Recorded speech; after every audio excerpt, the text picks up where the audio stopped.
Was huge. I mean, it was huge for my channel, but it was huge for me personally. I created a brand new course out of it. My engagement was the best it's ever been. I'm having more fun on YouTube than I've ever had before, and I'm 50. But here's the real secret sauce behind it all. Well, Virginia didn't start YouTube with a full production studio or the perfect camera, but what she did have was a leap of faith to decide to stop overthinking YouTube and just hit that darn record button. Welcome to Brimming with Wisdom. I'm Doug Piper, where I share conversations with inspiring Gen X and boomers. And this season, we're focused on award-winning YouTubers. Now, today I'm excited to be sipping a bold Italian coffee blend with inspiring YouTuber Virginia Kerr. So, Virginia, what's in your cup? I've got some Dunkin' Donuts vanilla, French vanilla right here in my mug. Very fancy. That sounds more fancy than mine. Mine is just black. Has overthinking YouTube made you feel like a deer in headlights when you hit that record button? Well, Virginia, what do you think so many over 40 creators fall into the YouTube overthinking trap? Well, I don't think it's because of our age necessarily. I think that's everyone who looks at a camera and has to talk for the first time. But if I was to say what we as over 40s are thinking is we don't know how to make this camera thing work, and we might think we are too old to do this. And it's uncomfortable when you first see yourself and hear yourself on camera. So a lot of that is making us very self-conscious. And if you don't have a purpose or a plan before you hit record, that's also going to make it really hard for you to look relaxed. Well, that is comforting to know, because I think it's that overthinking that's actually part of the failure. So, and it's really just part of the early YouTube learning process. So next, let's dig deeper into how you can break the overthinking habit. So chasing perfect videos can actually kill your YouTube channel even before it starts. So Virginia, what are some perfection traps you see over 40 creators falling into, and how can they avoid them? Well, I think they look at the really big creators on YouTube and think to be successful, they have to be like that.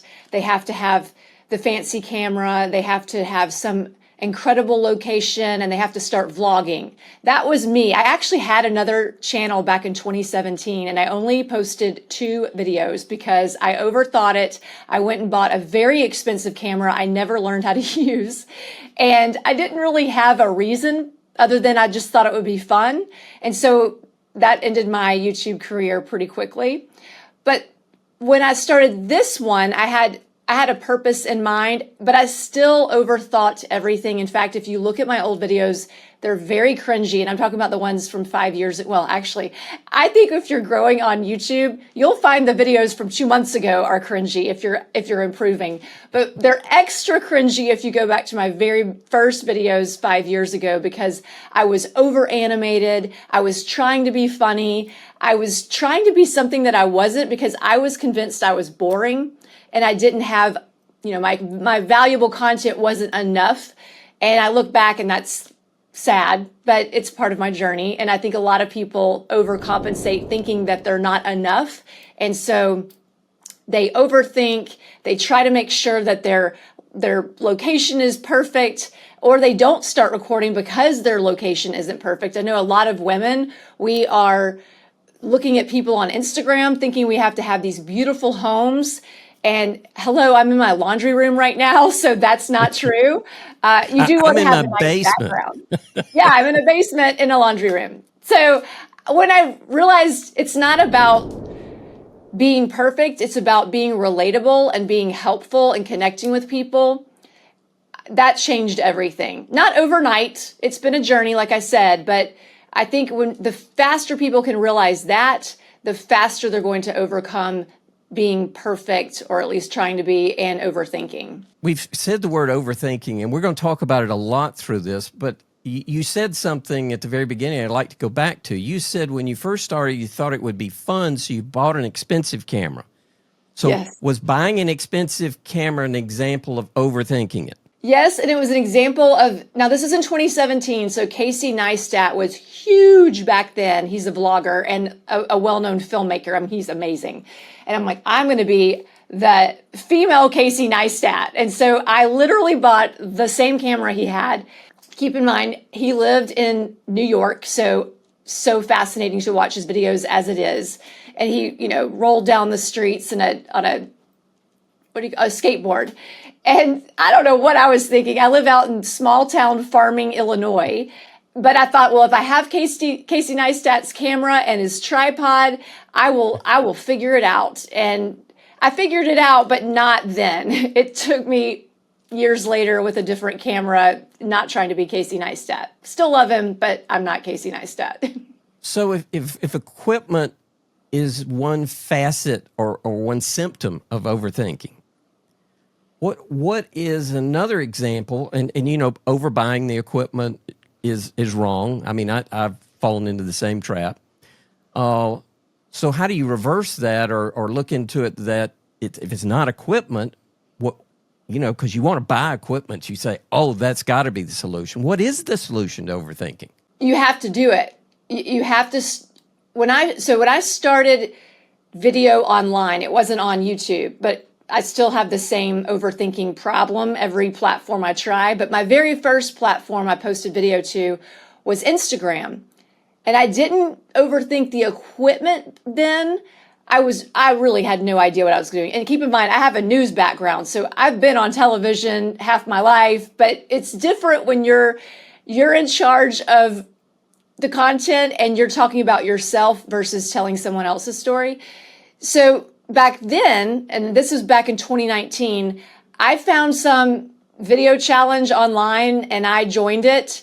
And every day we got a different assignment and they were terrible. Oh, they were so bad. I looked like a has-been news anchor sitting in her laundry room. The assignments were terrible or the videos you produced were Well, terrible? the assignment was helpful in the sense that it got me to take action.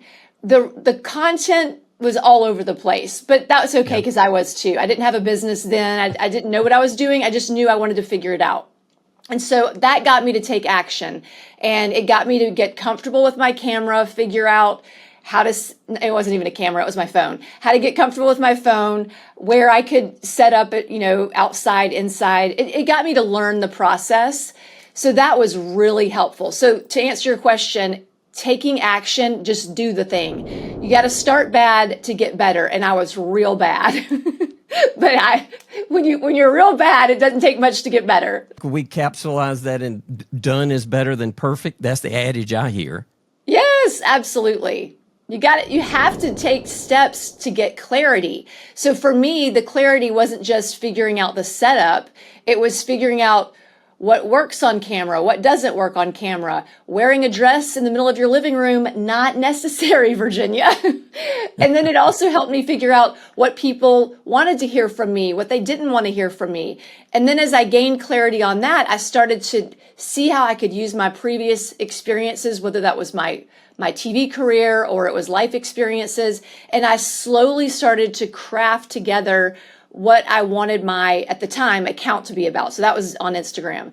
And then that developed into me creating an online business that went bonkers, and I didn't even expect that to happen, but it was really me having fun, if I'm honest. In the very beginning, I just was curious, and I followed my curiosity and my fear because it was scary. And I told myself, if you're having fun and if you're learning something new with each video, you have won the day. That was the only rule. Have fun, learn something new. Whether that was, okay, we set up and learned how to sit on our back deck and talk to the camera today. Winning. We learned how to, at the time, they didn't have Reels back then. We learned how to create an IGTV and upload it to Instagram today. Winning. So every day it was just a new lesson for me. And that's how I've done my entire business. Even to this day, I was telling you before we came on, this is a kind of a new setup for me, and I haven't used my camera for an interview like this in a really long time. So this was fun. I got to figure it out, and we did it. So I was winning before we even hit record. So what I hear is get those videos done. Done is better than perfect, and that kind of gets you going. So I want you to get your first videos done. And next, we're going to talk about why you should get those first videos done. So what if your worst YouTube videos are actually your most important? So Virginia, could you describe some of your first YouTube videos and why it was crucial for over 40 creators to embrace that messy start? My first videos on this current channel, they were packed with useful tips. So because I had already started my business at that point, I knew my purpose of my channel. But like I said, I was loud and it looks like I was trying too hard. But with that said, I had to start. I mean, unless you're going to record videos that you never post, which really defeats the purpose, because you can do that. And I know a lot of people will practice and they won't post the videos. But if you want to get really good feedback to figure out who your audience is and what they care about and like, you have to post the cringy videos. And I find, I don't know about you, but I like to go back to people's very early videos when I find a channel I really like, because it lets me get to know them and see how far they've come. And so think of your channel as an inspiration for someone else. I also find that if you have a plan in place and you have an idea of what you want your first set of videos to be about, it's not going to be as difficult. It's not going to be easy. I'm not going to tell you that, but at least you have a direction and you have a purpose behind each video. And the students in my program, I tell them, let's start with your big transformation story, like your story of how you got to where you are now, because you don't have to do research to do that. People connect with people through storytelling, and we know our own story. So I think that's a great place to start. And that's what I did. I started with talking about things that I knew, even though back in the days of Instagram, when I was doing that challenge, I didn't really have an overall plan. At least I could talk about myself and figure out what was working, what was not working. So it almost sounds like you're saying if you had developed super camera confidence, super editing skills, you were happy with the video, but you never posted a single one, that you'd be missing something. Can you describe what you learned from those cringe-worthy videos, the posting of them? Yes. Well, back when I very, very first started, I was able to see what got engagement. And so, and now, I mean, Instagram has nothing on YouTube when it comes to the algorithm and the analytics. So it's so nice to be able to go into your analytics and see the videos that got people to click, the videos that got people to watch just a little bit longer. When you start breaking it down like that, you're like, oh, this was a topic people actually liked. Or, oh, I must have started my video off in a more engaging way on this one because I got people to watch longer on this one. But you wouldn't get all of those analytics if you were to never post. And you're not going to tell the algorithm who you are and what your video and your channel is all about if you never post. So there's no way you're going to be able to figure out how to grow an audience to the community if you never post those videos. So even if you produce that perfect video and you overthink it and you go out and say, okay, Virginia, this video is perfect, you'd come back and say, well, what did your audience think? Is that kind of what you're saying? Yes, actually, because when I used to have a program that taught people Instagram, and they would get so excited because they would have these Instagram reels that got thousands and thousands of views. And I would say, all right, let's look at the comments. And they would have no comments. And so I would say, all right, it looks like the algorithm took your video and ran with it because you used a trending audio or, a popular song. But your audience, not so much. And if we're trying to build a strong community, we have to create videos that are going to get people to engage with our videos. Views don't do anything for us if we're not getting people to come back to our channel, or if you're a business owner, if you're not getting people to sign up for your email or purchase your offer. So we're really focused on the wrong thing if we're focusing on a perfect video. What we really want is a video with strong engagement. Yes. And most people are, they want to put their message out into the world. They want to help people in some way. We can't help people if we don't post the video, and we are not helping people if we're only doing it for views, because your video could be seen by the wrong people, or it could be shared with a lot of people, but they don't get anything from it. Therefore, it's not serving a purpose. All right. So it sounds like actually your first imperfect videos are really the ones that lead you to YouTube growth. And what about you? Have you posted an imperfect video on YouTube and gotten some feedback from it? And what did you learn from it? I'd like to know in the comments. Would you share something there, an experience that you had, and the importance of those imperfect videos versus the perfect ones we work so hard on?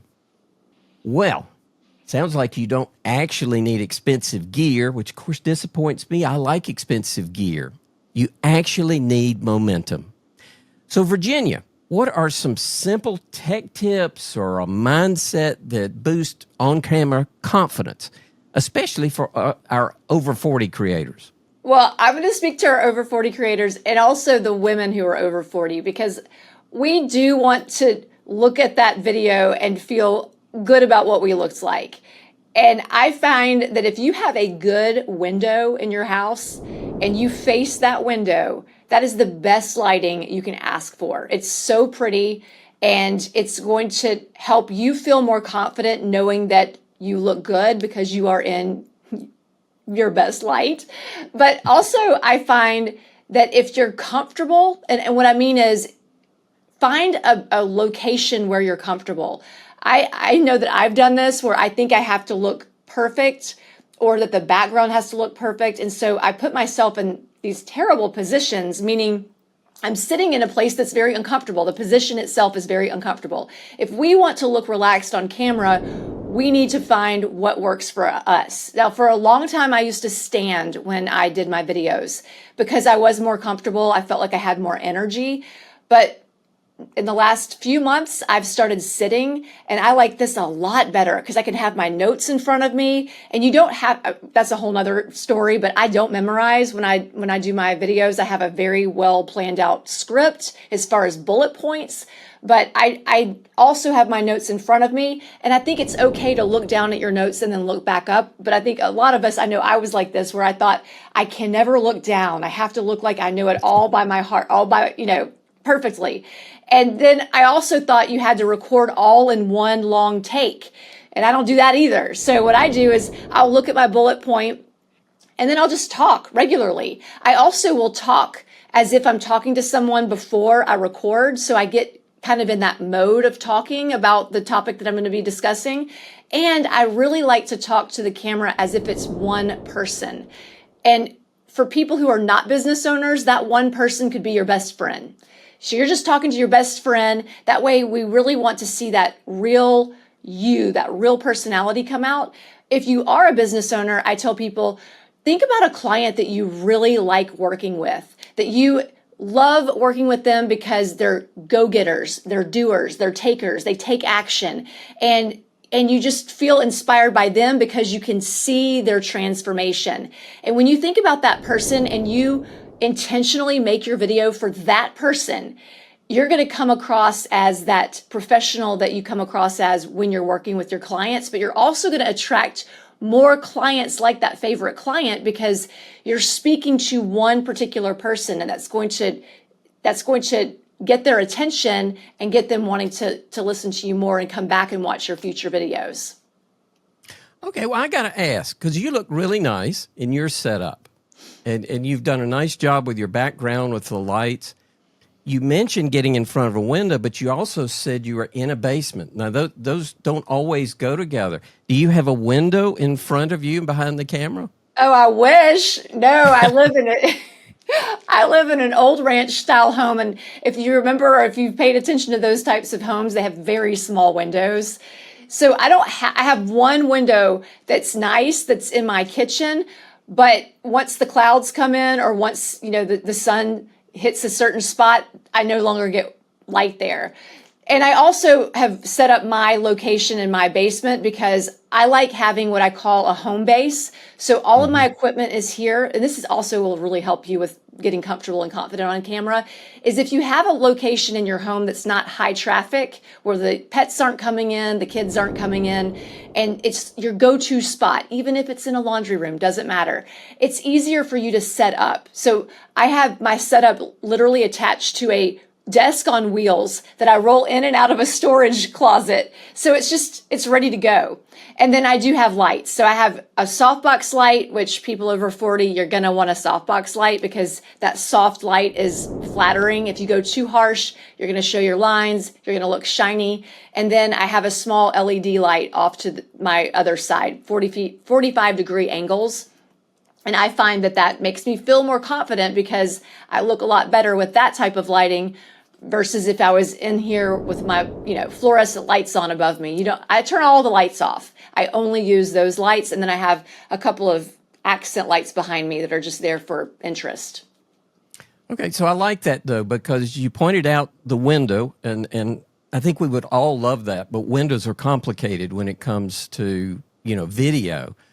So I'm glad you touched on the lights. Is there any other, you said you're sitting instead of standing. Is there any other either mindset or gadget or software that kind of helps you get in the zone? As far as getting in the zone, like I've said before, every video needs a purpose. And sometimes that purpose is just to inspire someone. I like to think of, what do I want this person to feel like when they finish watching this video? See, if we take the attention off of us and we really put it on that person we want to serve and help, that alone is going to help ease your mind and get you excited to get on camera because you know that you are going to help someone with your video. It's not just about you. And that's another way that you can win, as I say, if you just help one person with your video. If your goal is just to help one person, you've won the day. You're going to help more than one person. But that's what I tell myself. If I could just talk to one person and help them in some way, I've won. My video has done its job. It just seems like small wins can scale up fast and kind of unlock bigger growth. Now, next, we're going to explore when letting go of overthinking can result in explosive growth. So your mind-blowing growth doesn't come from you doing more. It comes from letting go. Now, Virginia, can you share a time when you just stopped overthinking and you just pulled everything back, but it resulted in massive YouTube growth? Oh, yes. It happened not too long ago. I had taken a break from my business on Instagram. I took a break from YouTube for 6 months. I was off my podcast for a year. Life just gets lifey and you got to take a break sometimes. And I turned 50. I remember that. So, yes. And I thought, all right, you're 50. And you said you were going to go all in on YouTube. It's about time to just rip it off like a Band-Aid and do it. And I really was done with Instagram. I was done with the daily posting and just all the stuff that comes with Instagram. And I had told myself for 2 years I was going to get off of it, and I hadn't done it because most of my money came from my business over on Instagram. And it was this past summer. And I thought, all right, we're going to go all for it. We're not going back to Instagram. We're going to go all in on YouTube, rip it off like a Band-Aid, and share the behind the scenes, the frustrations, the overwhelm, the overthinking, all the stuff. And I decided, this is a little extreme. I'm not suggesting you do this at home. I decided I was going to post every single day for 7 days. And then after 7 days, evaluate, see what's working. Do I want to keep going? I ended up posting every day for 21 days, but it was very intentional. It was a series to help people, because I'm a video coach, it was a series to help people figure out their channel, how they could easily start creating videos. And along the way, I was sharing my struggles. I wasn't pretending to have it all figured out, or because I had overthought my YouTube channel for so long. That's why you had all those over the top videos I was talking about, because I was trying too hard. And I decided I'm going to go all in on figuring out just who I am and what I want this channel to really feel like and who I really want this channel to be for. And I tripled the size of my channel in less than 90 days. I think it was 2 months.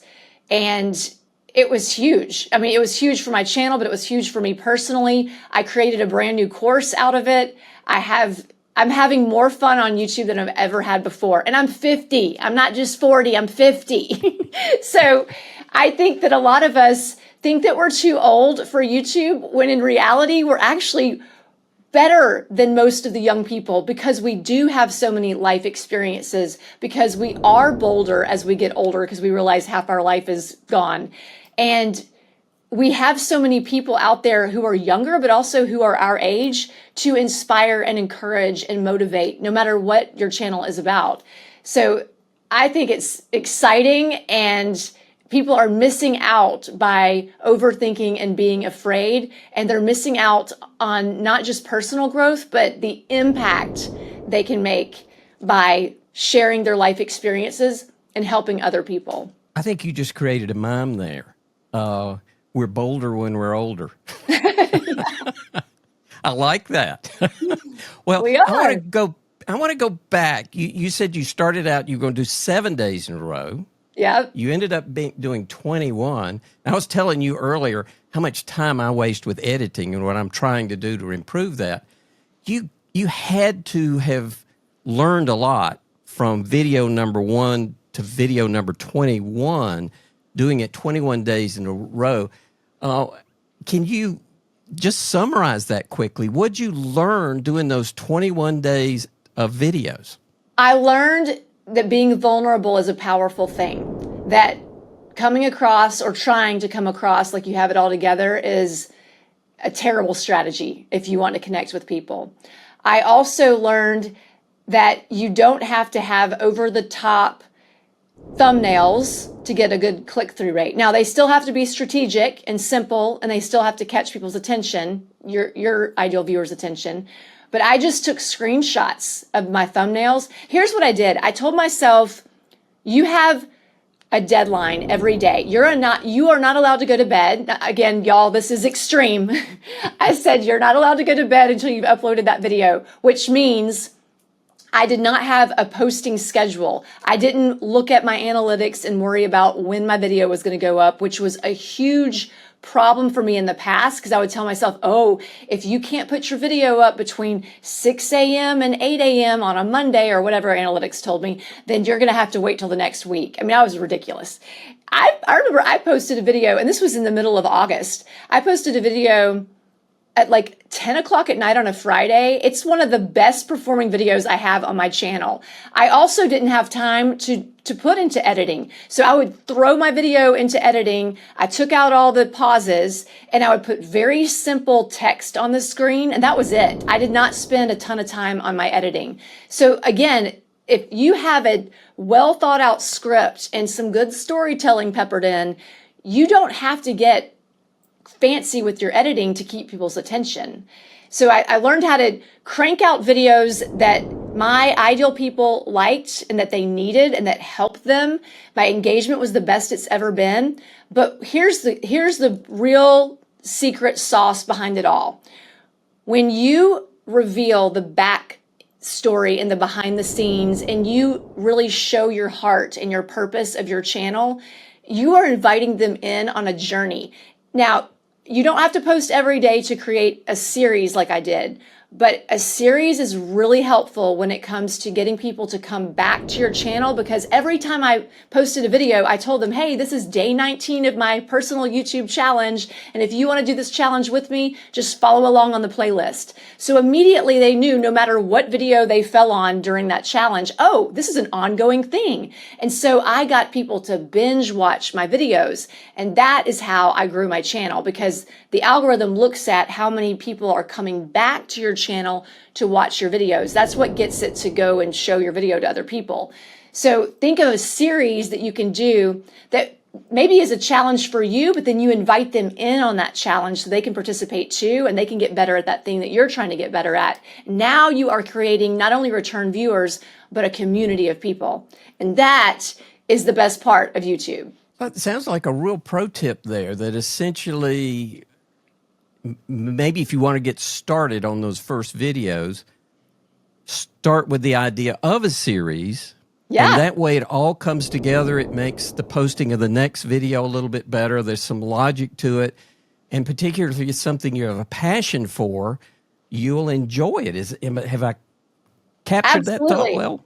So I teach the members of my program, let's find a topic, starting with a transformational story of your own, and then we're going to find 4 other videos that are related to that. So now we've let them in on your journey with that transformational story. And then you've created something around a specific topic. So now we're eliminating options. And when you eliminate options, it's easier for you to make a decision and take action. But also we've got that series. So we're planning out that series before we ever even start posting. And so now we're not trying to figure out, oh my gosh, what are we going to post next? And we've already got purpose behind our series because we know who we're going to be helping. We know that ideal viewer that we're helping. And then it helps you have structure so it's not as hard for you to plan your videos. Or even it sounds like it's easier to talk authentically. I know Oh, my yes, wife, absolutely. for your videos, I think that's the spark you're looking for. Yeah, you want to talk about things that you're passionate about, because if you don't really care about what you're talking about, the energy is not going to be there. And people can sense it. Like, people can sense when someone's over the top trying too hard, or they're being fake, or they don't care about what they're talking about. So that's why good content is going to trump good equipment any day. And it sounds like starting a series is a great way to help someone get started, especially about something they're just passionate about. It may not be trendy, it may not be cool, but if it comes from the heart, that will help you produce, whether you do it, one video a week, one every day for a week, or even like you did and did it for 3 weeks. The power was in the series and Yes. committing to getting that story out. Well, I love that. That is just a powerful reminder that we need to get started, even if it's an imperfect start. Well, next, Virginia's going to share one powerful tip for over 40 creators. So if you've been wondering whether you still have time to start YouTube, Virginia's next insights just might be what you're looking for. So, Virginia, what's your number one tip for someone over 40 who's toying with starting YouTube but still feels intimidated despite our great conversation today? Well, it is normal to feel intimidated. You would not be human if you didn't second guess yourself and didn't get nervous. But the way I knew I needed to start posting videos was that curiosity didn't go away. And the way I see it is God was planting a seed saying, I need you to do this. There's somebody out there I need you to speak to. And if it doesn't go away, the fear isn't going to be fearful if it's not something that's important. Like, we're not afraid to do things we don't have any desire to do because we're not going to do them. But if you keep thinking about doing it, if it's gnawing at you, but you're afraid, that means there's something on the other side of that fear that you're supposed to find. And so that's why I say, I followed my curiosity. I followed my fear. I promise you it's going to pay off. You're going to learn something, or you're going to meet someone.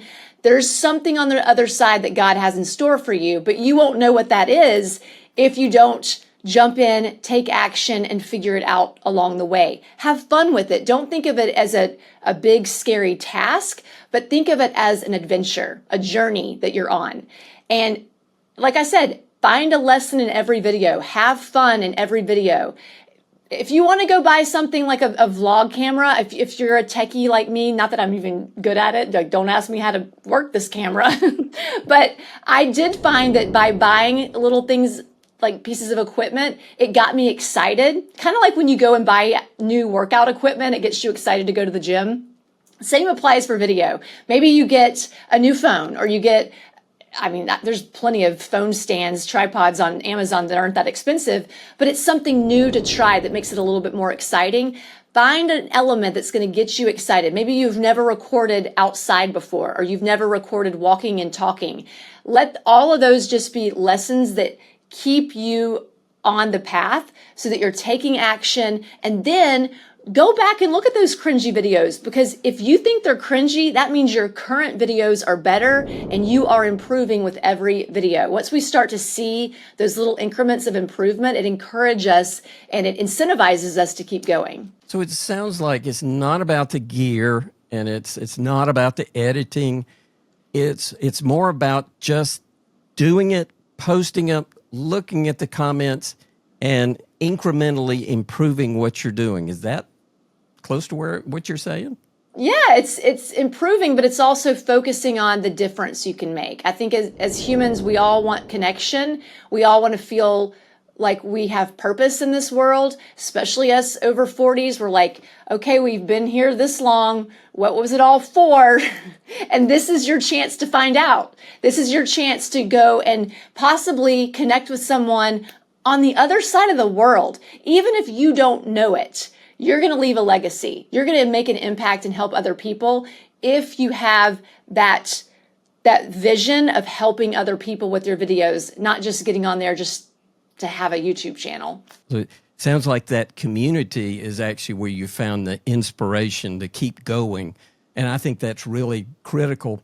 So I guess it's just not about being perfect and focus on perfection. It's just about showing up and getting things going. Well, Virginia, I am blown away with the great tips you had, the insights that you had. I mean, I've talked to a lot of people about this, and you have a really unique perspective. So I like that perspective. So others may want to tune in to you, and not me.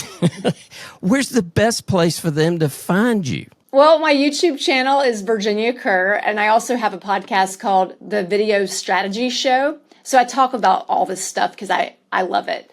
And I also have a website, thisisvirginiakerr.com, where you can find my program and you can find some free material that'll help you get started with your first series. Well, I love those. I'm going to put all those in the description so you can find those and click on them. So if today's conversation lit a fire or even cracked the door for you to give YouTube a try, please drop a comment below and tell me what you're considering creating, because I would love to know what kind of content you want to create. And while you're down there, smash that subscribe too, because there's a whole lineup of new Brimming with Wisdom guests coming. And they're going to prove to us all that life after 40 is just getting started. And always remember, you're not late. You're ready for YouTube. Cheers, Virginia. Cheers.